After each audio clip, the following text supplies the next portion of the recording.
Hi, y'all. Welcome, Moon Griffon Show. Great to have you on Monday, best day of the work week. And I know it's the best day of the work week because Brandon's on another vacation. So Bernadette has to come in here and save his butt again.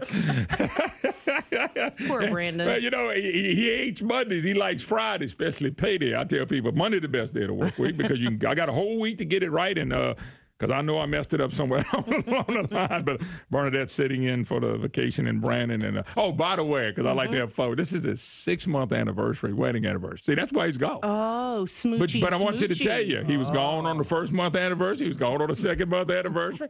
They got the days, weeks, and minutes coming. It's the 6,000 minute. You know, Bernie, when you're young and married, you keep up with everything. Yeah, in about 2 years, all that'll go away. Yeah, 2 years.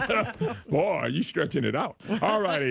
Great to have you with us. 844-766-6607. Hickson has a hotline. We'll get to Hillary Clinton, the Democrats. He wanted to step aside. By the way, budget $313 million. And they say it's going to be worse. I do have John Kennedy on sometime during the day. Bernie's going, that's a great job, Moon. Just to talk about the budget, because I am curious about that. We'll get to that. What's happening with polls and things of that nature. But we do have a congressional district race. It's called the 4th Congressional District. Mr. Elbert Guillory joins us. He was Senator Guillory, former senator of great state of Louisiana. How you doing, sir? Very well. It's good to be here with you, Moon. Well, congressional district. I mean, how's it going for you? I mean, I hadn't kept up with every race, and I'm just kind of curious, how's it going? It's going extremely well. Number one, during the last quarter, I outraised all of my opponents in fundraising, and that was good. No, that don't hurt none. Not at all. Not at all. There have been a couple of little polls done that show me first outside of the Shreveport area. A lot of folks from the southern part of Shreveport down to US 190 kind of feeling left out. And so one of us southern boys will make sure that everyone gets... Well, the 4th Congressional District's pretty interested in the fact that it's such a big district in landmass. Same number of people, but it's got to come down. It starts up around the Shreveport area, right there, the Arkansas line, and comes all the way down. You said the Grand Coteau and Opelousas? That's correct. I mean, this thing gets down here, way down here. US 190 is basically the dividing line, and everything north of US 190 and to the west side of the state, the west half of the state, is in this 15-parish, huge district. Oh, no doubt about it. Now, what are people telling you? I mean, look, the presidential race has been the big deal. That's we hadn't concentrated on really a lot of congressional districts. We had people come through on the 4th and the 3rd, but the fact is, if you got there, what would you like to see change in the state of United States of America? Because I'm telling you, they haven't challenged this president on all the bad things that's happened with the economy. And I read again today, record number of people coming across the borders. Yes. It's ought not be happening right now. Moon, the number one problem, I think, is the spending, the federal spending, $20 trillion in debt. The president's last budget guarantees that we'll be $30 trillion in debt in 6 or 7 years. That's insanity. And it threatens every man, woman, and child. I insist when I get there, I will raise my voice, and I'm going to say we've got to tighten our belts. That is, cut the spending, and we've got to start paying down the debt. Why do you think they've been, the press especially, have not challenged the president on anything? If it was a Republican in office right now, they would be going visit with people that have lost their health care. They'd be visiting with people that lost their jobs. They'd be visiting with people that are looking for a job that can't find them. They'd be visiting people about this border. They'd be showing everybody coming across this border. They'd be visiting with the families of the victims of who've been blown up. It'd been people that were killed. I mean, because some of these people, I can't say all, some of these people are not coming over here to assimilate. And so my question is, but there's no talk about that. This man's got a 50-something% approval number. It's the worst job ever done since I've been living. But they're not talking about it. But the media seems to be in the back pocket of the Democrat Party, and they've given a pass to this president and this administration. One of the worst things, and I like to point it out, that this president has done is to come down to Louisiana to destroy Louisiana's voucher program.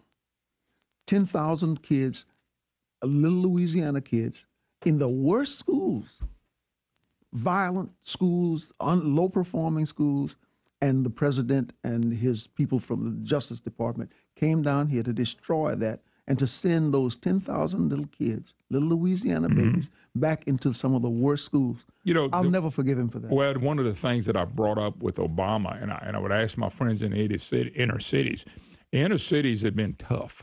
You know that. Yes. The inner cities have not gotten better under Obama for the last 8 years. Some would say worse. The killings in New Orleans and Chicago, it's unbelievable. But nobody reports that. There's no reporting of that. And this president hadn't done anything to change that, has he? Not at all. 3,500 people shot in Chicago this calendar year. And they won't blame it on the guns. It's like a war zone. Well, it is, but they're not doing anything to help the inner cities. But yet, who's going to be voting for Hillary Clinton come Election Day? In droves. In droves, in buses, or whatever you want to call it. In droves for what? But when they make the vote, they go back to the same inner city problems of drug infested and things of that nature. That's not going to change voting for them. One of the big criticisms that I have of the Republican Party, and I'm a Republican, is that we have not told the true story to everyone. If we told the true story. Is Trump trying to tell a story? He's at least been in the inner cities. He's at least trying to talk to them. I'm asking. He can do a better job. He can do a better job. But he's done better than most because some of them had never addressed it. That's correct. At least he has pointed out, is it working for you? If it's not working for you, you can do better. And we certainly can do better in the inner cities. Yeah, no doubt about it. It's just you got doom and gloom and no hope. When an elected official, you've been elected official, I'm not blaming you, but I'm saying elected officials in general, they come by, they make all these promises. In 4 years, they back to tell you how good they did. And you're looking around going, well, my circumstances hadn't changed. Well, now, some of them you got to make on your own. I believe that. That is true. But I do believe that during the last 8 years, we could have done better than just receive a beer and a chicken sandwich on Election Day. One other thing. And don't forget, they did give people free cell phones. I got to tell you, people got some free cell phones there. Yes, people got some free cell phones. They ought to be happy, right? Yeah, a cell phone, a beer, and a chicken sandwich, and nothing else for 4 years until after the next election. Here we come again. Another beer and another chicken sandwich. Maybe another free cell phone. Another free cell phone. But I wonder why is it so hard to reach, say, the inner city people? To say, here's what you've been promised. Here was Jimmy Carter. Here was Bill Clinton. Here was Barack Obama. And they'd rather point to Bush or Reagan or something who had nothing to do with that, because I still believe you set up a system that people can prosper, but that person has to go and make it happen. In other words, Bernadette can't make me prosper. I can't make Bernie prosper. You can't make me prosper. I don't care what policies you come up with. You got to go do it yourself. What kind of communication do we have to do? Because Democrats keep lowering the bar for inner cities, and yet they're still right there voting for them. And all of the big cities, Detroit, Chicago, New York, have been run by Democrats. Absolutely. For decades, and they are the biggest problems. They're the festering sores of our nation. Mr. Guillory, Albert Guillory, former senator right here in the state of Louisiana, running for 4 congressional districts. You've been one of the few people who had the guts to step out and say this stuff. You've said it for a while now. You've done the videos, you've done the YouTube, you've been on TV, and you know it. But people get mad at you when you do that. Yes. By the way, I'm taking up for you, but I'm saying there are certain people getting mad at you for telling the truth when you have gotten out there and told the truth. We've seen them. We've seen you do it. There are 2 things that I must say about all of those statements that I've made. Number 1, they are absolutely 100% true. And number 2, they are my Christian duty. I owe my God and my parents and my community telling the truth, and I'm going to continue doing it. I got to tell you, me and you've probably battled some, but I never called you a liar because I thought you did speak the truth, and I have no problem with that. People can disagree with me politically. I have no problem with that, but the truth is where I want to get to, and you've told the truth about what's going on in the cities. The people in the cities, because of the way the Democrats are set up, and let's just face it, some pastors are set up. They're causing the problem. Oh, it's all about the money. It's always about the money. I saw Scott Angel at a black church and hugging a pastor, and I'm going, okay, is this really sincere, or is this one of those deals where we make a brother-in-law deal on the side? See, I don't know, because I'm dealing with 2 entities that I don't think tell the truth. Was it in the middle of an election cycle? It's election right now, right now. It brings red flags go up for me. You kind of wonder, and that's so frustrating. And again, one of the problems that we are not doing is all during the 4-year cycle, is being there in those churches and telling the truth in those churches. We wait until election time, and that's not the right time to go. Well, what happens is people start saying, well, you got an angle. You're not doing it sincerely. But there are a lot of people working in inner cities, black and white, people trying to do things to change things. It's just kind of difficult to do. We have to make some changes, and we have to save those inner cities, and we have to save the people. I think jobs. So too. Instead of spending all of this money on in foreign countries building roads and bridges while our roads and bridges crumble, and hiring those people, putting those people in foreign countries to work, we need to start putting Americans to work in the inner cities. Before I let you go, I'm going to let you talk to the voters and tell the voters what you'd like to see done. There are 3 or 4 things that I really want to do. Education is one of the top priorities. I've already talked about this federal spending, and we've got to do that. We've got to cut the spending. We've got to pay down the debt. With respect to education, 60% of the children in America cannot read or write at grade level. Wow. We have to change that. We cannot let our future generations descend into illiteracy. We'll be a third-rate country in a generation if we continue that. Safety, we've got to make sure that people we let into our country want to be here and do not mean harm to us. We're loving people. We have our open arms, but we have to be smart. We can't let people in who are going to blow us up. And we have to stop the garbage. We're creating a culture of violence by putting violent, disrespectful garbage into our children. And when you teach children violence, they become violent. Mm-hmm. And so they're killing each other and a whole lot of the rest of us who are innocent bystanders. We got to stop the garbage and stop that culture of violence. All righty, Mr. Elbert Guillory, he'll be on the ballot. He's on the 4th Congressional District. What's your number? Number 49. Number 40. And you can learn more by visiting me at voteelbert.com. Voteelbert.com. All right, brother, it's always good. Moon, it's a pleasure. God bless you. All right, Barney, we're going to Thank take a break. 844-766-6607. Hickson has a hotline. Hi, y'all. Welcome back. Moon Griffon Show, 844-766-6607. Hickson has a hotline. If you'd like to be part of the program, there was a headline. Poll, Clinton loses edge in tight race with Trump. The Washington Post is saying that, by the way. And anyway, you saw all the emails. By the way, 650,000 emails. I mean, how you go through all that stuff? Now they're getting opinions. Eric Holder says Comey says made serious mistake. There were a lot of people mad at Comey for not doing his job the first time. You remember when he said, no, she's, we don't nothing to file charges here, and everybody went crazy thinking. And then when Comey came out and made his presentation was she was guilty of this and guilty of this and guilty of this and guilty of this and guilty of this. If y'all remember, that's what he did. That's when he should have lowered the hammer right there. He didn't want to for some reason.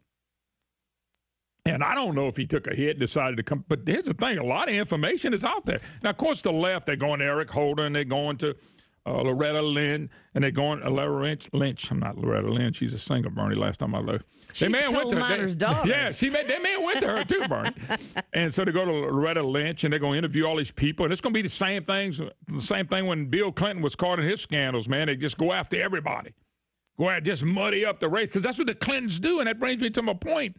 Why do we want to put the soap opera of the Clintons back in the White House? We know they're evil. We know for a fact they break the law.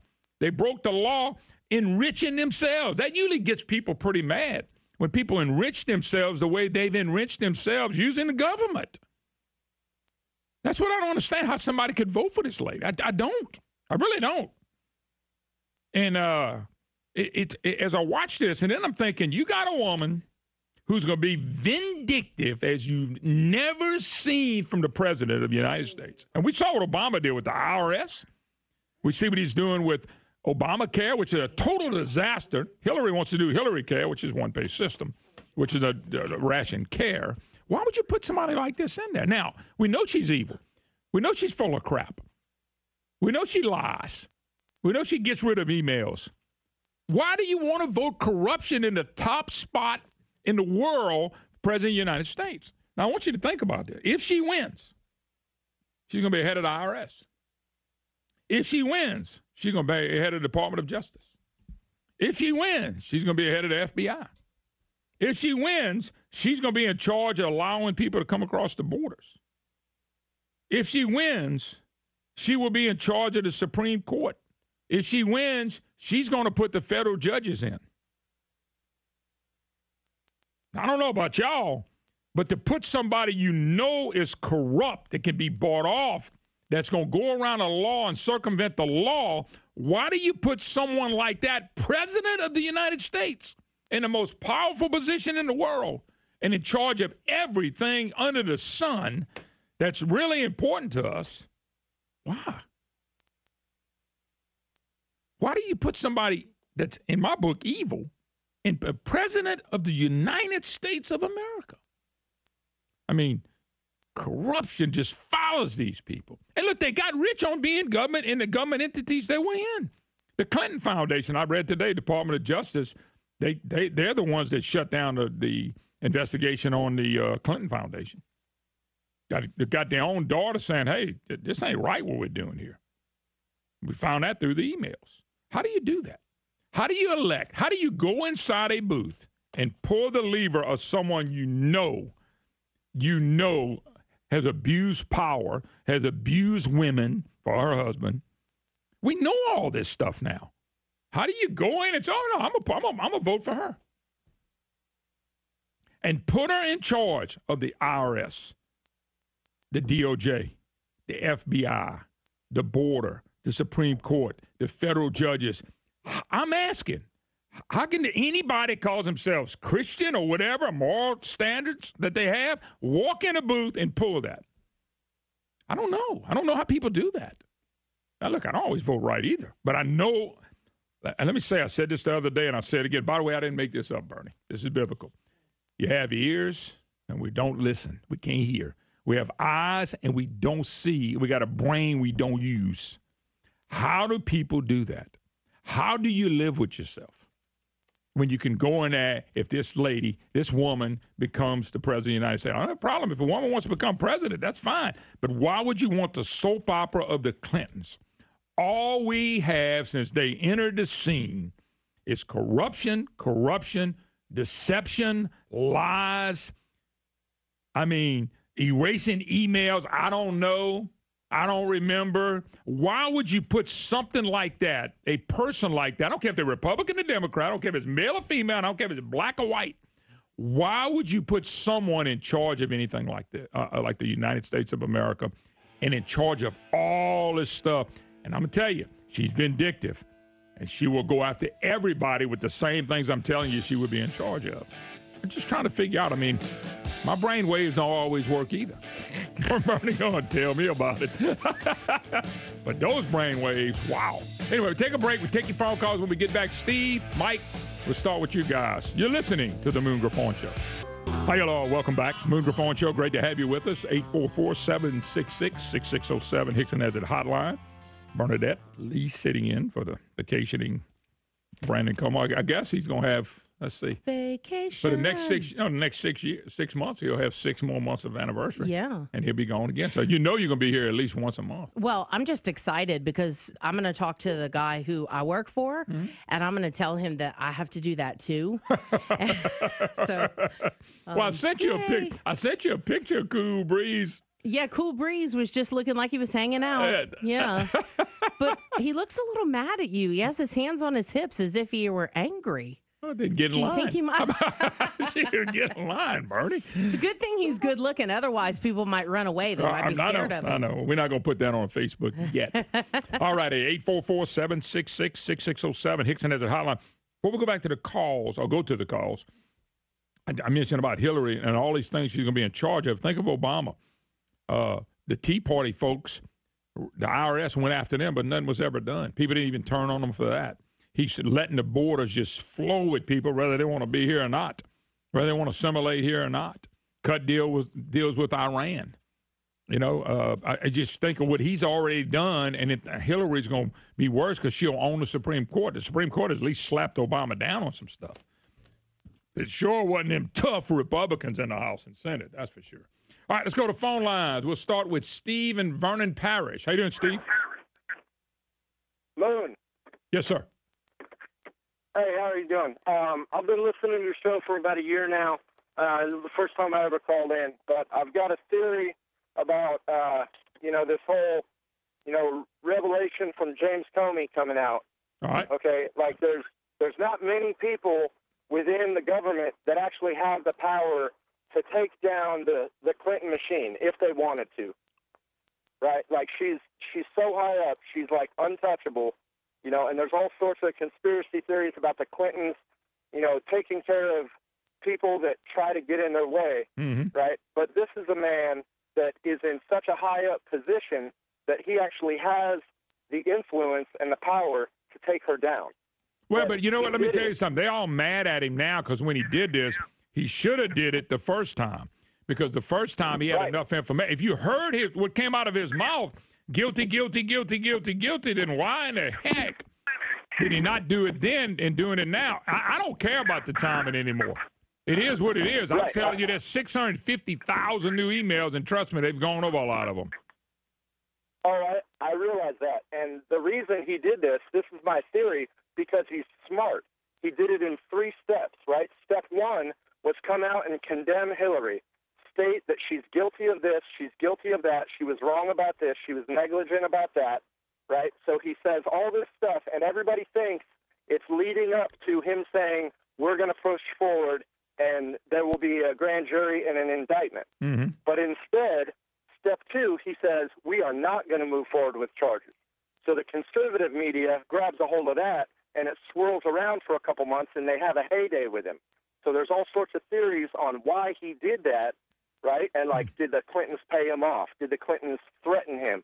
And there's all sorts of wild theories why, right? But I think he did it because he's smart, because it created so much more of a media buzz by saying we are not going to go after this individual who is guilty, that I just said was guilty of 5 different counts or more, right? So he says he's guilty of this. Let me tell you this. I hope, listen, I don't wish anybody ill harm, even the Clintons, but I hope he did it because it was the right thing to do. In other words, he's got the information, he's got everything to back it up. You see what I'm saying? Because if he did it because it was the right thing to do, then that would make sense. Well, I think, he probably hasn't been able to sleep since July, and maybe he's developed a conscience. That's what my wife thinks. Yeah. She thinks this guy, he should have never said that they wouldn't pursue charges because he had her, they've got her on all these charges. They know she's guilty. They know they've got enough to go after her. But instead, he says, we're not going to pursue charges, and then everybody has a heyday with it, right? And everybody's, ticked off about it, and they talk about it for a couple months. The media gets swirling. Even the liberal media had to talk about that. Wow, they said she was guilty of this and this and this and this, and they know it, and they're still not going to pursue charges. Then he waits until October, and they didn't just find these emails on Anthony Weiner's, computer. They've had them. They probably had them back in July. But he waited until it would do the most damage to her because he's in a position where he can take her down now. Yeah, we'll see. He was a campaign. He was in a campaign. He was a donor to John McCain's campaign. He was a donor to Mitt Romney's campaign. And still, Barack Obama appointed him in 2013. Yeah. Interesting. All right. Well, I tell you what, time's going to tell on all this if it has an effect. I know this. Voting for somebody who's going to be as vindictive with all the stuff surrounding him just doesn't make sense. And I'm talking about an average person following this stuff. You kind of look at that and go, I don't know about y'all. I'm Bushed out, I'm Obama'd out, and I'm Clinton out. I am. I don't want none of them ever being back in there. Michelle, any of them. I want it over. I want them gone. I want them wiped out politically speaking. Let's move on to somebody else. And if they don't work out good, then hell, they don't work out good. Hey, Steve, I got to go. Thanks for the time. Thanks for the call. Move on. Mike in Lafayette. How you doing, Mike? Hey, good. I got a couple things. It's kind of funny how I read on Fox News how Reed believes that Comey may have violated federal law. I'm like, why are you so worried about federal law all of a sudden? He never worried about it before. Correct.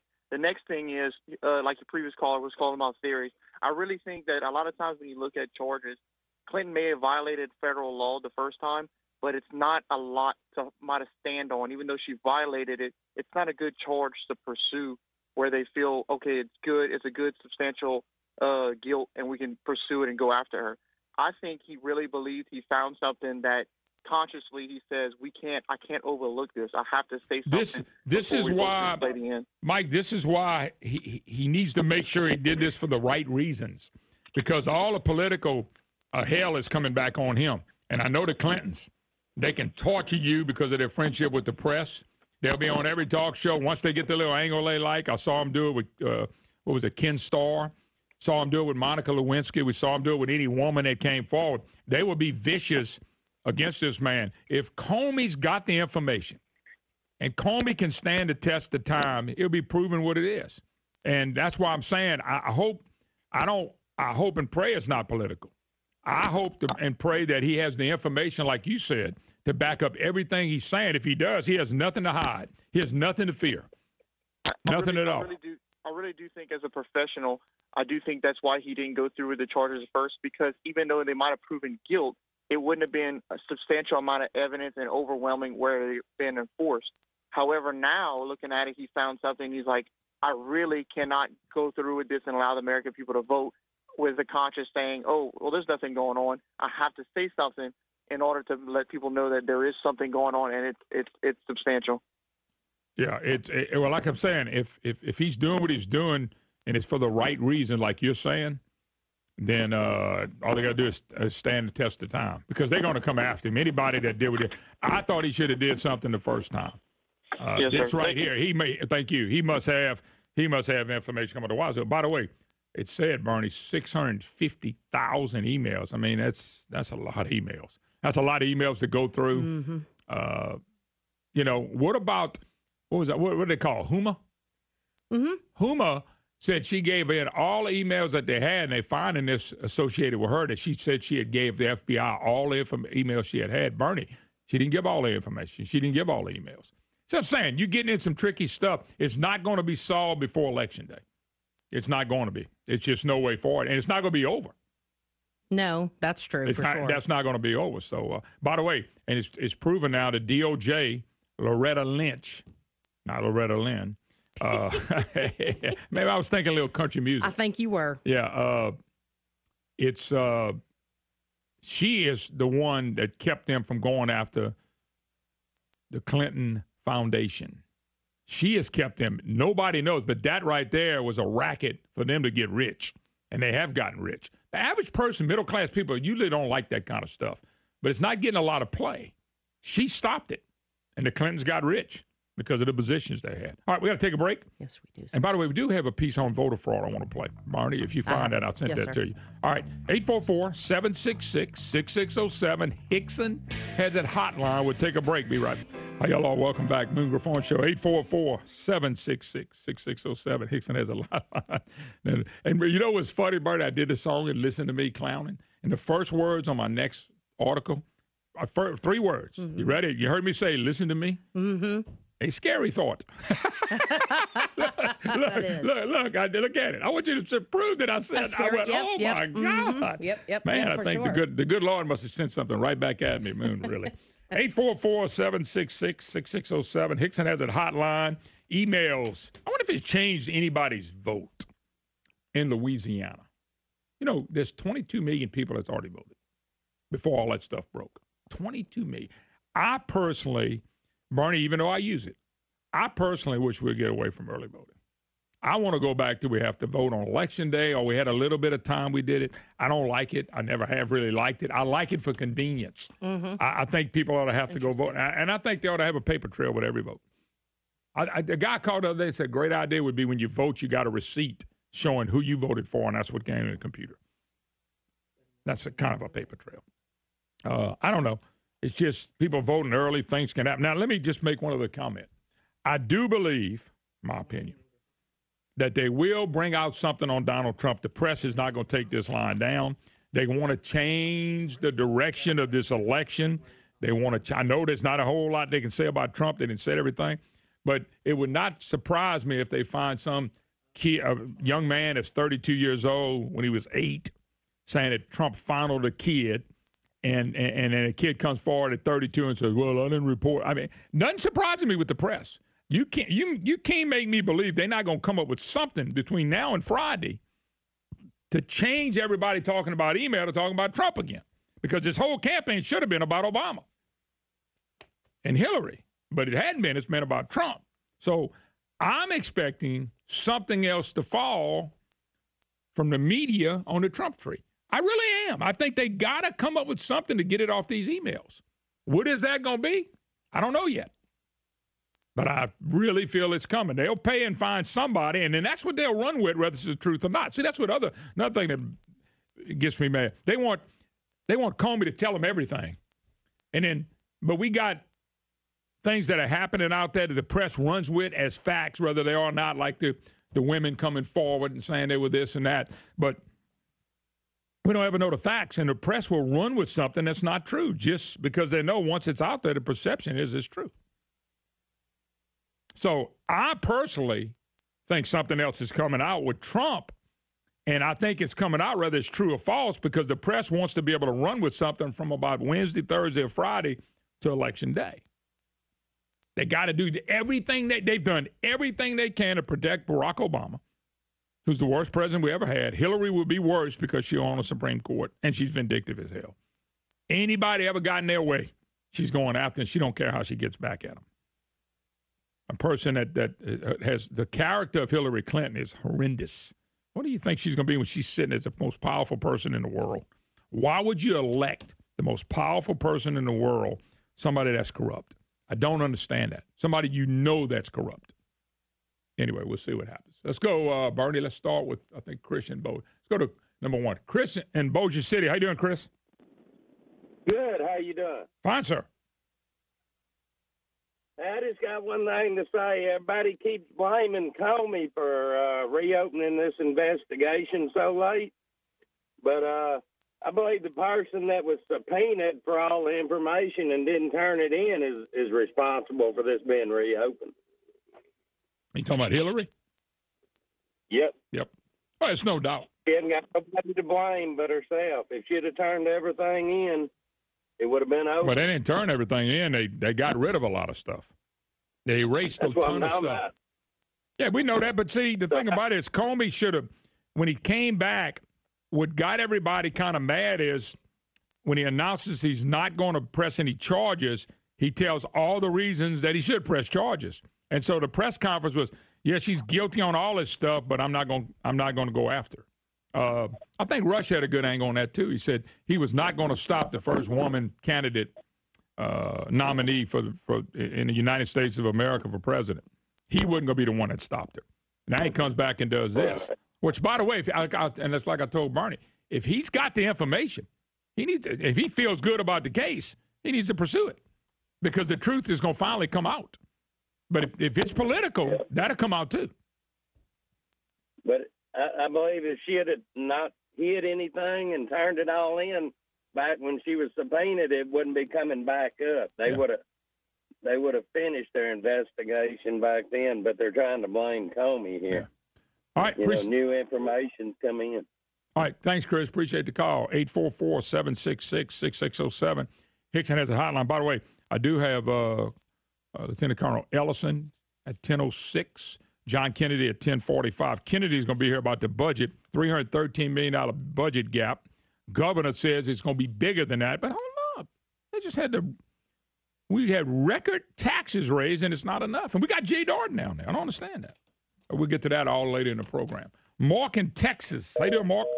I guess Mark's not in Texas. Maybe he's in Texas, but he's not with us anymore. Sorry. I don't know.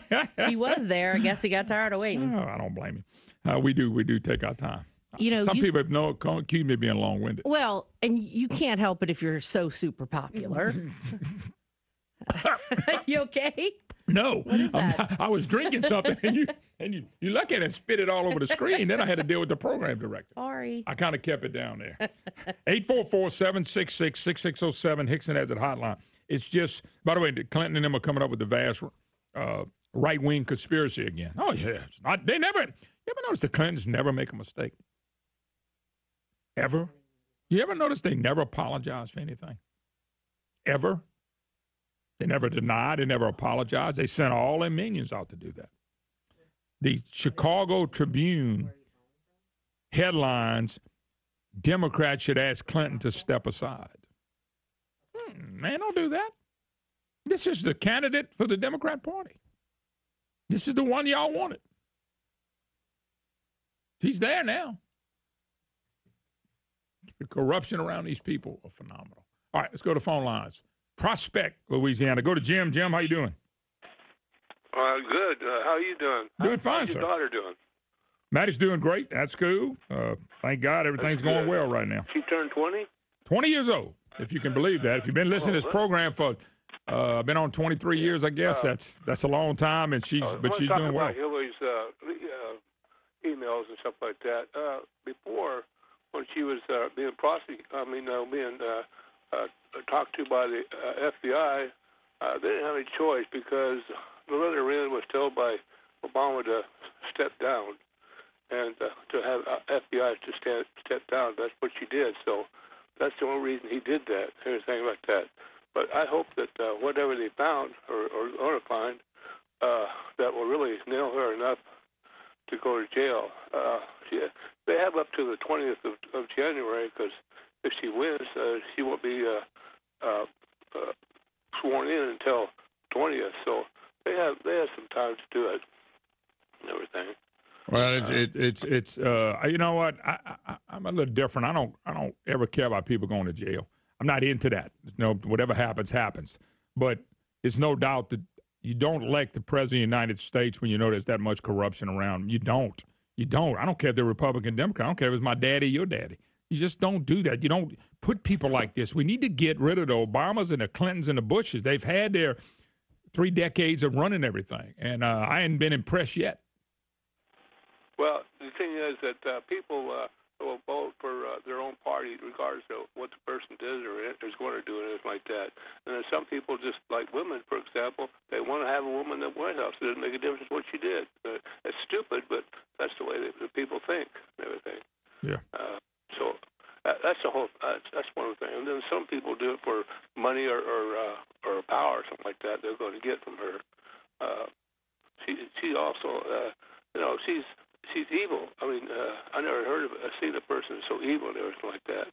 But, well, look, people have a choice, but don't be surprised. You're voting for what you're going to get. By the way, Obamacare jump, Bernie, I'm going to get mine today. I'm kind of really worried. I'm reading about this guy that's a doctor. 50% increase. Monthly premiums from $1,600 to $2,400. Hi, y'all. Welcome back. Moon Griffon Show. Great to have you with us. 844-766-6607. Hickson has a hotline. We're joking off the air. They call it the Affordable Care Act, and nobody can afford it. You think they missed on the name? Anyway, hi, y'all. Welcome. Moon Griffon Show. Lieutenant Colonel Greg Ellison joins me. He is running for the 3rd congressional seat. First of all, how's it going? It's going great, Moon. 8 days left. Who's counting? This is your first run, and it's a congressional run. And the reason I'm asking that is I got to believe there's a beauty in 8 days, but I know you like to make the runoff and do another month. But it's a beauty in 8 days. How's the campaign been? Hey, in your opinion, because I know you had to, and we talked earlier, you had to be up and down and going, oh, my God, I didn't know you had to do this. We've been all over South Louisiana. We've been to every parade. I didn't know they had so many parades. I could have told you that. We've been to a lot of parades. I've never been in politics of any kind before, so it's a great experience. Everybody ought to try it. Well, no doubt about it. Well, 8 days, you're right. A lot of issues. One of the issues that I know you've been big on was looking at the border. There was a big article today about how we really open the borders. They're really flooding them in now. I don't know if they're worried about Trump winning, but they're going to make dang sure they get enough people in here. And the problem is assimilation. You've been overseas. You've seen these people not assimilating. They get broke up into different factions all over the country. And then you got everybody wants their own constitution, their own little piece of land, and you're not one nation under God anymore.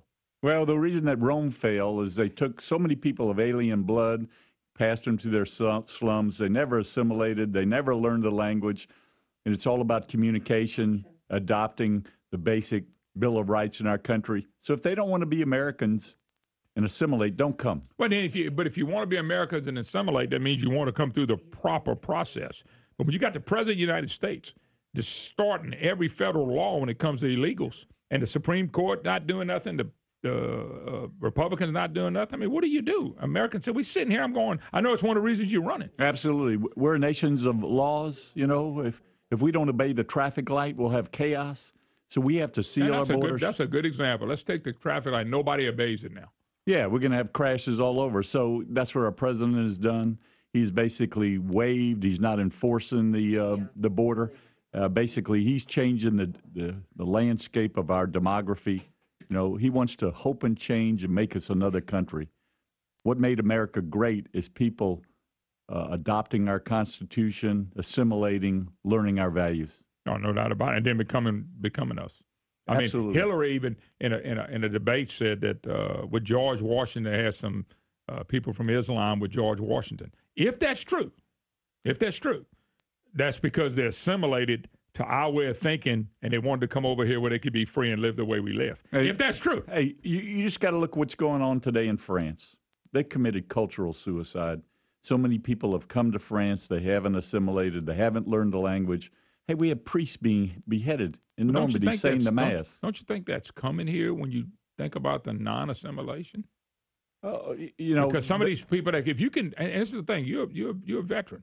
You can burn the American flag and hoist up the Mexican flag in the United States of America, and you're an illegal citizen.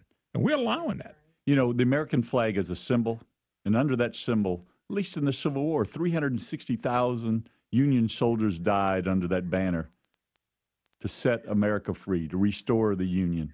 You know, and there are so many people that have lived and died and fought. My great-uncle died during World War II, still buried over there today. He fought for the American flag and the symbol and what it represents. Wow. Well, they definitely, if Hillary wins, and I know you've seen the emails and all the problem of corrupt people, she'll be in charge of the IRS, DOJ, the FBI, the military. She'll be in charge of the borders.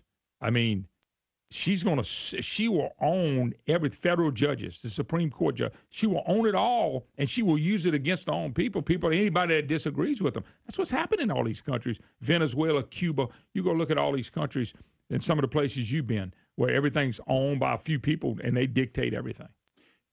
Unfortunately, Moon, nations have life cycles, and they crumble from within morally long before the enemy comes knocking down the gate. That's what we're doing. And John Adams said it best about our country. He says, our Constitution, our way of life is meant for a moral and a religious people. That's correct. It's totally inadequate for any other type of people. So if we're going to remain America, we're going to remain the shining example on the hill where everybody wants to come to, we have to maintain and sustain our American values and what made us great. Oh, no doubt about it. I've been preaching it from the hilltops.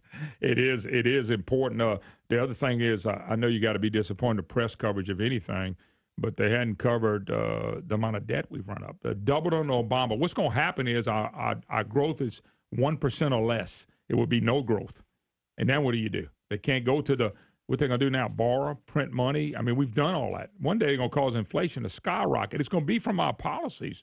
What do you do? What can Congress do to change some of that? You know, Moon, what I call it is economic hurricanes stacked like waves getting ready to come ashore. I look at our national debt, and I look at it a little bit differently than everybody else does. I look at it as credit card debt, throwaway money. Last year, 2015, our credit card throwaway interest on the debt was $231 billion. 8 short years, assuming no interest rate changes. It's going to be $800 billion throwaway money. That's going to be one quarter. That's going to be 1/4 of our entire budget.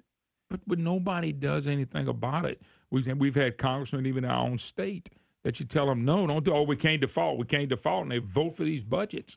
And I'm going, why would you vote for a budget that doesn't streamline and get some of this stuff in order? If you know the disaster's coming, you can avoid it. Absolutely. What does shutting down the government really mean? The bombers still fly. The Navy still patrols. Moon Griffon and Greg Ellison still have to pay their taxes. Mm-hmm. So Barack Obama has made an art form of executive orders. So if he wants to pay people on Social Security, he can make that decision and make it happen because there's still revenue flowing into the federal government. Oh, no doubt about it. But it's some of the issues you're going to have to deal with. Look, I've always been an optimistic person. In my life, I know it's very optimistic, but in the country, I'm losing some of that. I'm losing some of it because of our leaders. to people going in the wrong direction. No fundamentals in anything. No fundamentals in border control. No fundamentals in the economy. No fundamentals in debt. No fundamentals in what we're doing with Social Security. No, if you get away from fundamentals, it's like a good football game.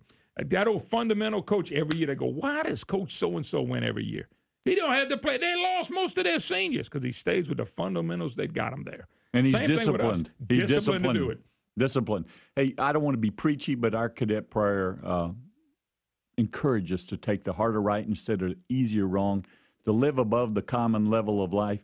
And this leadership, congressional leadership, is all about proven leadership, doing the right thing, standing up for what you believe in, taking the harder right instead of the easier wrong. Yeah, no doubt about it. By the way, if you're just joining us, Lieutenant Colonel Greg Ellison, my special guest, running the 3rd Congressional District. And, of course, early voting's already started. Barney, am I right? Ends tomorrow. So you got the day and tomorrow, and then have to wait till November 8th for the election day, which is the following Tuesday. That's correct. And if you're not registered to vote, you can't vote in this election. But if you go ahead and register now, Bernie, I think you can still vote in November, December 8th.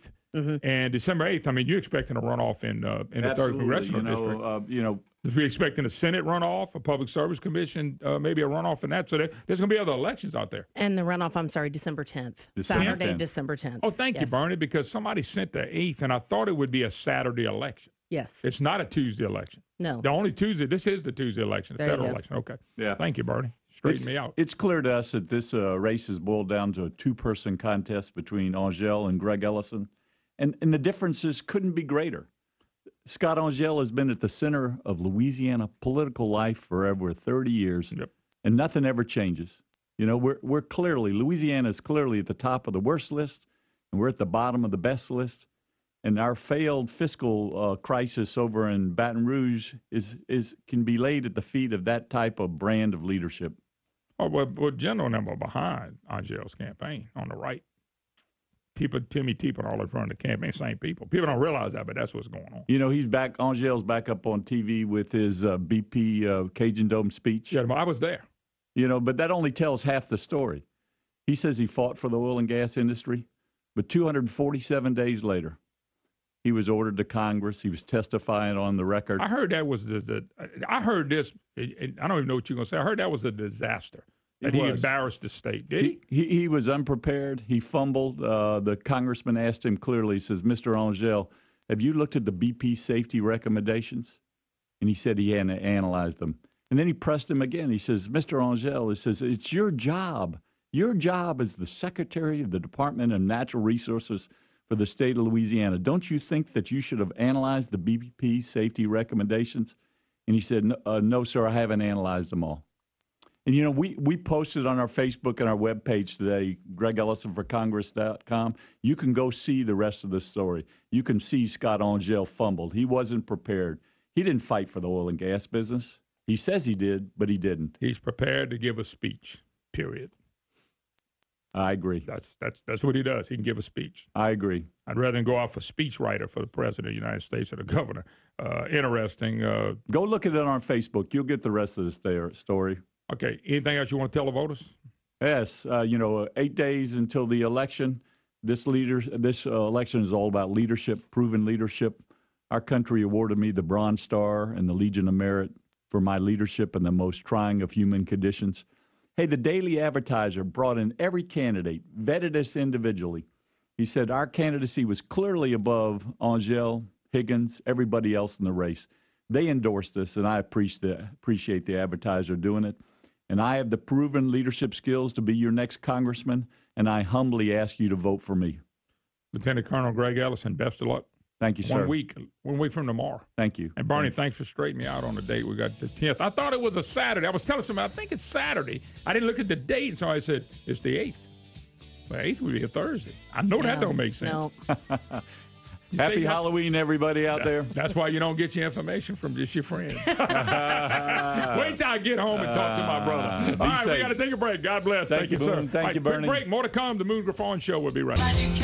Hi, y'all. Welcome back. Moon Griffon Show. Great to have you with us. 844-766-6607. Hickson has a hotline. Don't forget Walk-On's official sports bar of the Moon Griffon Show. We love. Hey, Drew Brees bought into it, and he's winning football games. So I got into sports already. But anyway, he said, I bought it in this restaurant because I wanted a place I could take my kids. Now, Bernie, you think a sports bar. Everybody think of sports bar and all that stuff. And yeah, there's some of that. But, boy, there's a family atmosphere going outside that bar that people come and teams come. And it's a lot of fun. The food's good and really good. And they have a great time there. So my suggestion is check them out. All right, couple things on the state level. Come back out of the 10:30 break. We're going to I'm going to play Fox News did a report on voter fraud. I think it's interesting for people to listen to.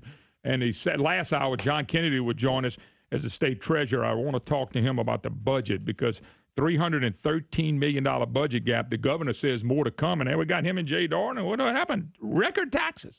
Matter of fact, if you take the tax Jindal put on us the year before, which was about $700 million. Remember, they did this. Bernie, maybe you remember some asinine program to say it wasn't a tax, and they brought in Grove. Anyway, we found out it was a tax. It was $700 million plus, and then with a $1.5 million from this governor, that's $2.2 billion in new taxes in the last year and a half. Okay, I want you to follow me. $2.2 billion, not enough, not paying the bills. $313 million, and now what do they come up with? The $2.2 billion from General Edwards. They questioned the great commission of administration, Jay Darden, who, by the way, his ship came in. We've got big problems on the horizon. He said economists have been tracking tax collections this year, and it's not looking real good. Well, it's amazing, Jay. When you tax things, you get less of it. You get less of it, Jay, but don't worry about it. Keep taxing people. Keep upping those sales taxes. Hey, if we raised $2.2 billion, it wasn't enough. Maybe we should have raised it $4 billion. Let's go for $4 billion more. Let's make sure government's working. You're not going to get the money in because people out there are hurting. We've also had a flood, Mr. Darden. I don't know if you know this. People from the spring all the way through August, we had some major flooding in this state. We got people not in their homes yet. And don't forget our friends in the oil and gas industry, the lick they took through the year. But don't worry about it. Raise taxes, Jay. That's what you need to do because this tax committee is coming back with higher taxes. And then we got a $13 billion backlog in roads. So we're going to raise taxes on gas prices for you too, folks. That's what's coming next. And the experts are going to say we need to do this. Here's another comment. The revenue that we raised, despite how big it was, wasn't enough to fund the budget. That's what Jay Darden told us. The revenue we raised, despite how big it was, wasn't enough to fund the budget. And let me give Jay the answer. I've been giving the answer for many, many years. Bernie, and you even got a little bitty plaque right there. It's the spending, stupid. It's the spending. And if they're never going to address spending, and by the way, the tax task force is not looking at spending, not at all, they can't fix it. They can't fix it, folks. Now, check this out. You remember Bobby Jindal? Bernie, I'm just using you as my vouch for. So if I'm wrong, you can say you're wrong without saying a word. You can say, yeah, I vouch for that. Remember what we did? We used a lot of one-time money, didn't we? Tons of billions, millions, and hundreds of millions of one-time money to solve the budget problems, okay? The Edwards administration, by the way, Edwards' first year, first budget, they used one-time money.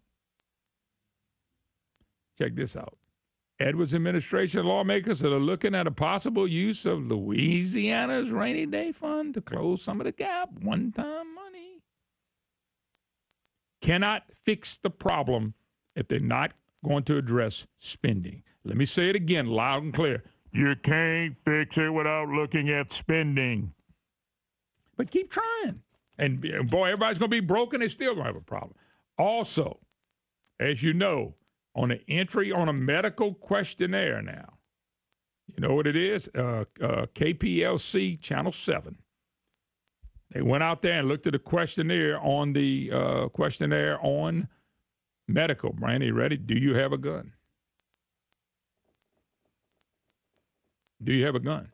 Why is that there? What's that got to do with your health?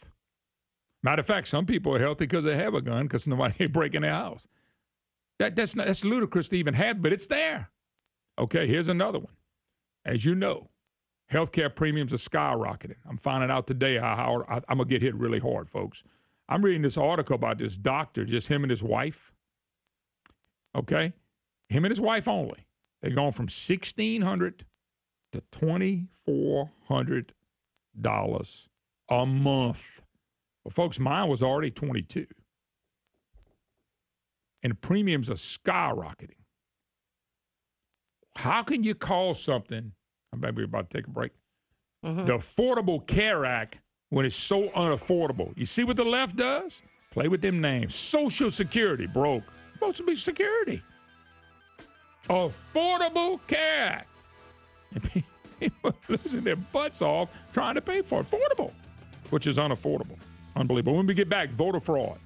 You just got to hear this. I want you to listen to the same thing I did. It's about 7-8 minutes long. You're listening to the Moon Griffon Show. We'll be right back. Hi, y'all. Welcome back. Moon Griffon Show. Great to have you with us. 844-766-6607. Hickson has that hotline. By the way, just one other thing on the budget before we go to the voter fraud thing. It would be like, just to put this in perspective with Jay Darden and John Bel Edwards and these elected officials, it'd be like you at your household, and today you got, Barney, I'll throw it at you. You and your husband got $3,000 of new money coming in every month starting November 1st. What? Hold up, though, Barney. And then in 2 months or 3 months or 5 months, you go, we can't pay our bills. Hold on, Bernie. You got $3,000 more a month. You give me $3,000 more a month, and I can't pay my bills. I got a spending problem, Bernie. And if you took $3,000 more a month in your household right now, would that not make it a little light on you? Why didn't we took in $2.2 billion for the state, and it's still not working. Nobody wants to address spending. I'm right on this, folks, and I'm going to stick with it. All right. You ready for me? All right. I am ready, sir. Fox News did a story with the vote fraud and the rigging elections, all the stuff we've been talking about or listening to. So this is a great clip. So I wanted to play this and let you listen to some investigative stuff they've already done.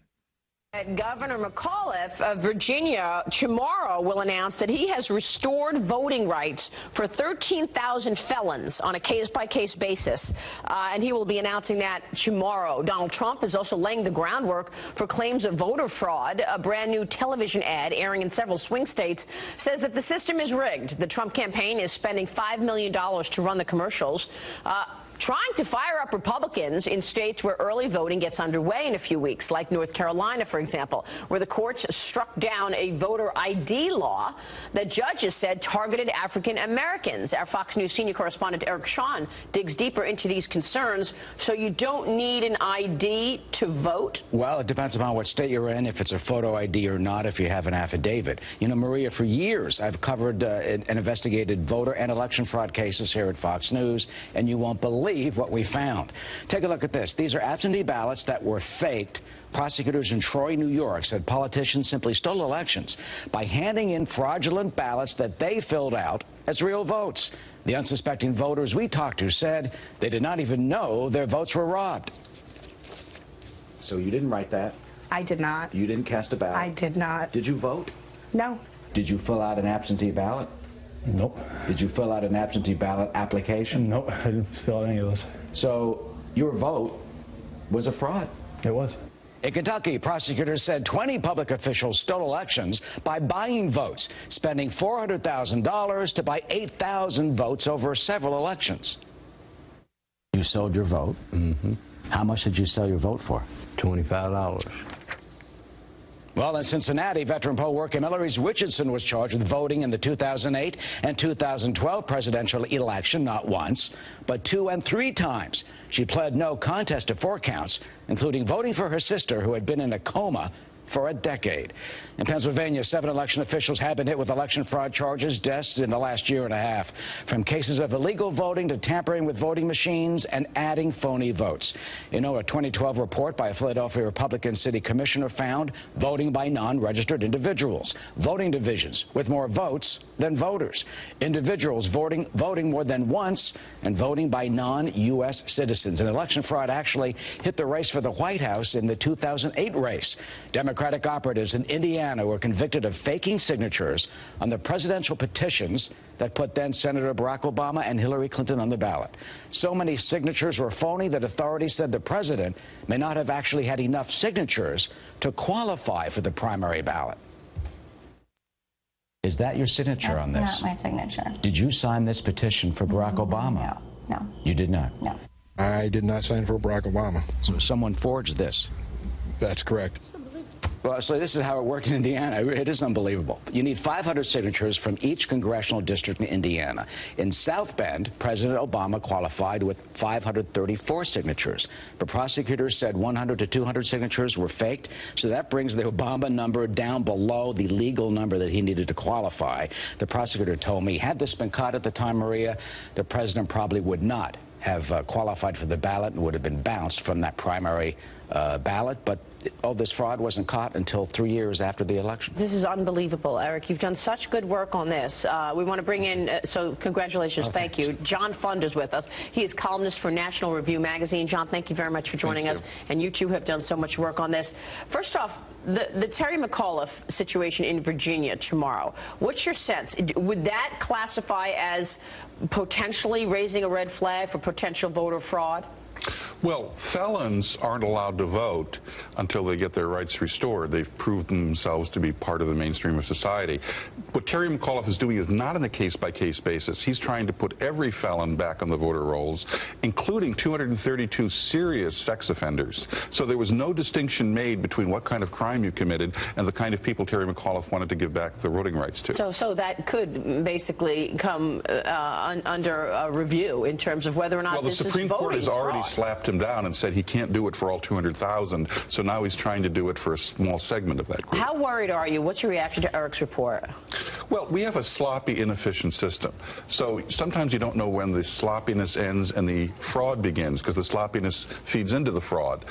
We make it so easy for people to vote in someone else's name. In New York City, investigators from the New York City Department of Investigation went out and tried to vote in the names of people who were out of state, dead, or in felons.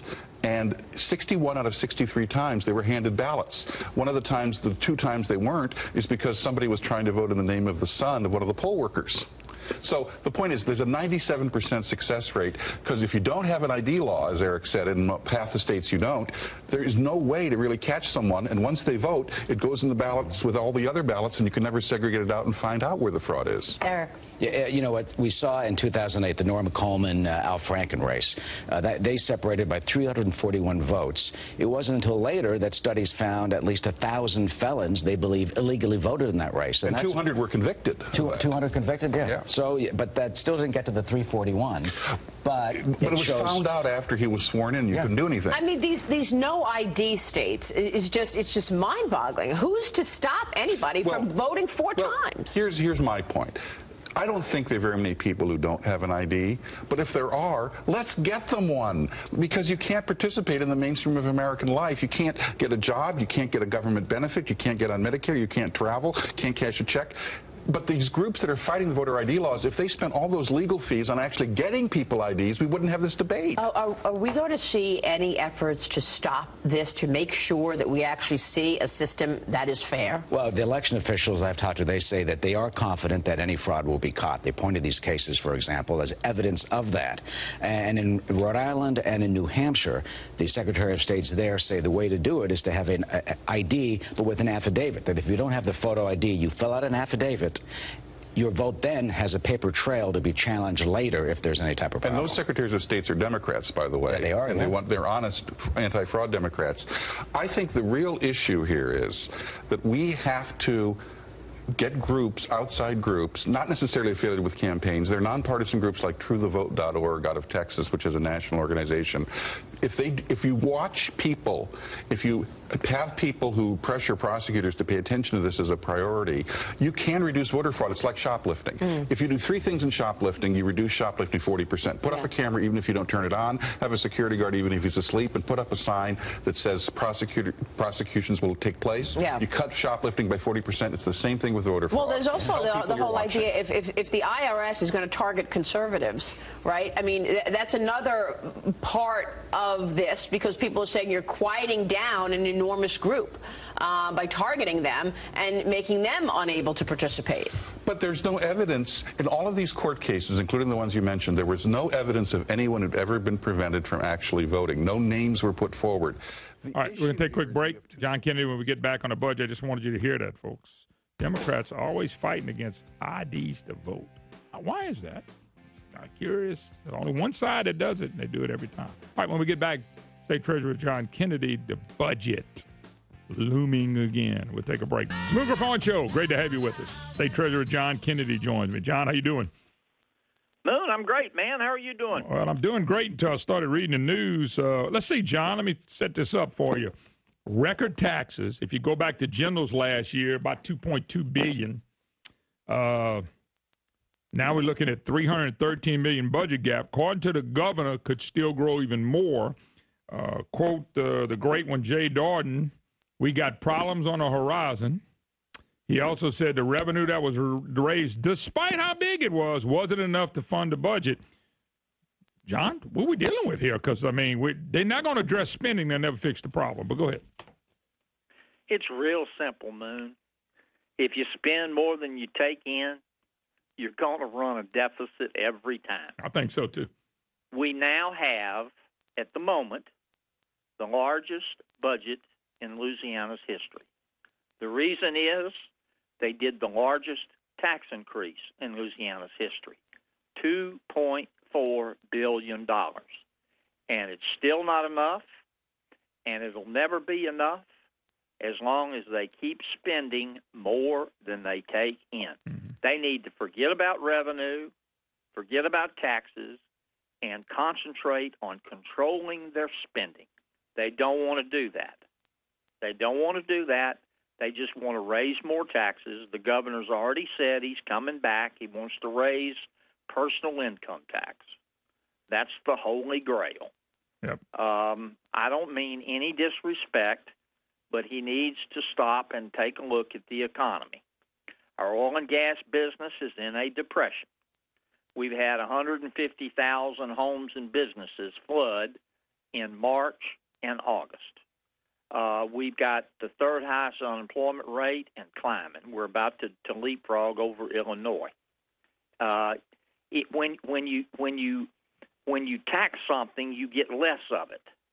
So if he decides to tax people and tax business, we're going to have fewer jobs and less income. It is not. But, John, they proved that. They raised the taxes. Now they're saying we're not getting the revenue in, meaning that they're telling people that you're going to have to pay more, so people are not spending more. Businesses are being hurt. And then we had, that's before we threw the flood in. That's before all the flooding. Revenue in. I mean, I'm looking at the revenue numbers. As of the numbers for September, we'll soon be getting October numbers, but we have September numbers. Our income as a state was up 25%. Then what's the problem? What's the problem? They keep spending more than they're bringing in. But, John, listen, there's a task force, a tax task force that's out there. They're going to come back and say raising taxes is the answer to the problem. We got the governor and the co-governor Darden saying raising taxes is going to fix the problem. Now they're coming back. Well, we raised a lot, but it's not enough. $2.4 billion is not enough. What's enough? 8.6, 4.3. What's enough? Washington D.C. has come to Louisiana. I mean, America doesn't have a revenue problem. Congress has a spending problem. We know that. It's the same principle here in Louisiana. I don't care how high they raise taxes, Moon, and they'll raise them as high as we let them. They're still going to run deficits if they spend more than they take in. The governor has not implemented a single solitary spending reform since he's been governor, and neither has the legislature. Now, I don't mean to paint with too broad a brush. We've got some members of the legislature that agree with me, but obviously a majority don't. Yeah, but they record taxes, and you don't get the results that you said you were going to get. I mean, John, I mean that's a problem. That's a major problem. We're going to end up adding between 300,000 and 400,000 folks to Medicaid. Now, some think that's a good idea. Some think it's a bad idea. But the point is that adds to our spending. And yes, I know some of it, most of it, comes from the federal government, if the federal government keeps its promise. But we still have to put up the state match. Now, the administration has come up with this elaborate explanation of how it's going to actually save money. I hope he's right, but I don't buy it. I've watched our spending on Medicaid go from about 23% of our budget in 2008 to 50%. I mean, you know, that's real money. And it crowds out spending for universities and for roads and for coastal restoration. I'm not saying we shouldn't take care of our people with health care. That's not what I'm saying. But I'm saying the costs, not just for health care, but for government in general, nobody's trying to contain them. Yeah. Their answer, when they go through the roof, is just, well, you got to give me more of your money, people, because we in government, they say, know how to spend your money better than you do, and I don't agree with that. John, I don't think it's ever been proven. The Tax Foundation recently ranked Louisiana worst business climate in the South and one of the 10 worst in the nation. It wasn't me. I'm just throwing a number at you, whether it's true or not. This is what they're saying. How does raising taxes on business and individuals make it better? Well, it's been a very quick drop, too. A couple of years ago, we were ranked number 7 in the country in terms of our business climate. Last time I looked, I want to say we're like at 37th and falling. We've got higher taxes. We've got more regulations. Look, this is what business people need to create jobs. They need low taxes. They need reasonable regulations. They need a decent infrastructure, and they need a skilled workforce. Government's job is to help provide those 4 things and then get out of the way. Mm-hmm. We're not providing those 4 things at the state level, not as we should, and we're sure not, the federal government sure isn't providing them at the federal level. But John, $2.4 billion in new taxes. And we got a hole. They can't fix it. By the way, let me bring this up to you. A lot of these taxes are temporary taxes. Where they going next? So this so-called task force scares the heck out of me, because I know Alario and Darn and them are on this thing, but it scares the heck out of me because they're going to come sell something to us that's not going to work, because of going back to what you said, and I've been preaching too, it's a spending problem. You can tax us any way you want to, but if you have a spending problem, you have a problem, John. This is what they're going to try to sell. I mean, I can tell you already, the report isn't out, but this is what they're going to sell. They're going to try to sell an increase in personal income tax, and they want to extend the personal income tax to the taxation of services. That's it. It will raise massive amounts of new revenue. Now, they say in return, you're going to be told that it's going to be revenue neutral, that they're going to cut the sales tax and raise the personal income tax, and we're all going to be better off, and it's going to solve all of our problems. I've heard that before. It's never worked. It won't work this time. We've got a spending problem. John, we don't have a revenue problem. John, I'm trying to figure that out and explain this to me and Bernadette, because Bernie would like to know the answer to this. If Bernie has less take-home pay starting tomorrow, let's just say in our cases, me and Bernie had $350 to $500 to $800 less take-home pay a month. How am I going to help the economy roar? How does that help me better put a little bit back, run into a problem, need to go to the dentist, whatever? How does that help us to take more of my money? That's what I want to figure this out. It doesn't. Look, I mean, it's the oil and gas industry is our bread and butter. It's 40% of our gross domestic product. We're in a depression. Massive layoffs. How is it going to help things to try to raise their taxes? I mean, it's. I mean, John, this is on top of Obamacare skyrocketing on people. This is on top of the tuition going up. And I'm not sure when inflation's going to kick in, but I got a feeling with all this borrowing and debt, it's getting ready to kick in too. Someday soon, it's going to kick in. There are people in control now, not everybody, but they're in control now at the state level and at the federal level. And they believe that we all ought to give as much of our income to them as we can in government, because government knows best, and they know how to spend it better than we do, and they can redistribute it, and society will be better off. And that's all a bunch of nonsense. Yeah, I'm reading about this Obamacare raising unbelievable amount of money on people. That's going to affect people. Physicians participating in Obamacare plummets 20%. Meltdown in Arizona. That's coming here too. Oh, look, it's been a disaster, Moon. I mean, the inescapable conclusion is Obamacare sucks. I don't see how any reasonable person can look at it and say that it's working. By the way, when I get you back, I want to know how the Medicaid program's working here because they're bragging about that in the press, too, and I can't see that as well. John, we got to let you go. God bless. Thank you. Thanks, Moon. See you later. All right, folks, quick break. More of the Moon Griffon Show tomorrow. It's 22 hours. Just sit there, hold your breath, all the liberals, and we'll be back. God bless, folks. Have an awesome day. It's Monday. Best day of the work week.